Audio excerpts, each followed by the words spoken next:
By birth, I am not Indian. We are under occupation, and this is a compulsion. Thank you, sir. वो तो गिलानी साहब ने सही कहा कि वो बाय बर्थ हिंदुस्तानी नहीं है, क्योंकि उनका जन्म जो है वो 1947 से पहले हुआ है। तब तो हिंदुस्तान और पाकिस्तान पैदा भी नहीं हुए थे और कश्मीर एक आजाद और खुद मुख्तार मुल्क था। लिहाजा अगर गिलानी साहब ने कहा कि मैं बाय बर्थ हिंदुस्तानी हूं तो उन्होंने सही, हिंदुस्तानी नहीं हूं, उन्होंने सही कहा है। और जो पासपोर्ट अप्लाई करने के बाद उन्होंने कहा कि मैं तो बाय कन्विक्शन हिंदुस्तानी नहीं हूं, ये चीज मैं गिलानी साहब की ज़मीर पे छोड़ना चाहता हूं। क्या उन्हें पासपोर्ट में हिंदुस्तानी शहरी का कॉलम लिखना चाहिए था कि नहीं लिखना चाहिए था? उसी तरह हम भी कहते हैं कि असेंबली में हमें मजबूरी है। जब हम ये कहते हैं कि हम हिंदुस्तान के आईन का हलफ मजबूरी में लेते हैं तो तब हुर्रियत के लोग हमें कहते हैं तुम गद्दार हो। आज उनको देखना चाहिए कि जब उनको भी मजबूरी पड़ी उन्होंने हिंदुस्तानी लिख दिया। ये आप उनसे पूछ लीजिए, मुझसे नहीं।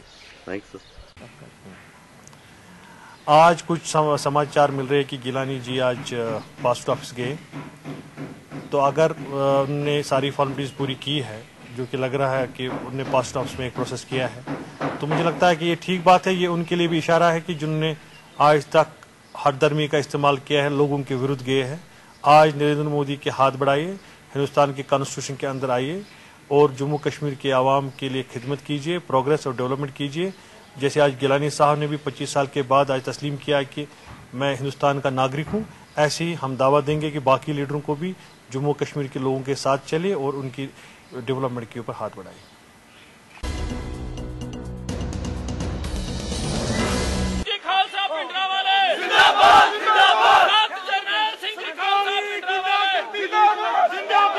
आज का प्रोटेस्ट है, कल जो कि पुलिस की कार्रवाई हुई, फायरिंग हुई प्रोटेस्टर्स के ऊपर जो कि पीसफुली प्रोटेस्ट कर रहे थे, तो वहां पे प्रोटेस्ट करके जगजीत सिंह सन ऑफ निर्वैर सिंह को शहीद किया गया और बहुत सारे और नौजवान हैं जिनको जख्मी किया गया जो कि पीसफुल प्रोटेस्ट कर रहे थे। तो पूरी सिख संगत जो कश्मीर की है वो भी पीसफुल प्रोटेस्ट कर रही है इसके खिलाफ, उस गोली कांड के खिलाफ, जिस गोली कांड में हमारे जो नौजवान उनको शहीद किया गया है। आपको पता ही होगा कि पिछले 20 साल से वो जो होल्डिंग है समागम के, वो जो प्रोग्राम के जो 1984 के रिलेटेड होता है, उन शहीदों को याद किया जाता है। तो आज 20 साल में पहली बार ऐसा हुआ कि शरारती अनासर ने उस होल्डिंग को तोड़ा और पीसफुल माहौल खराब किया।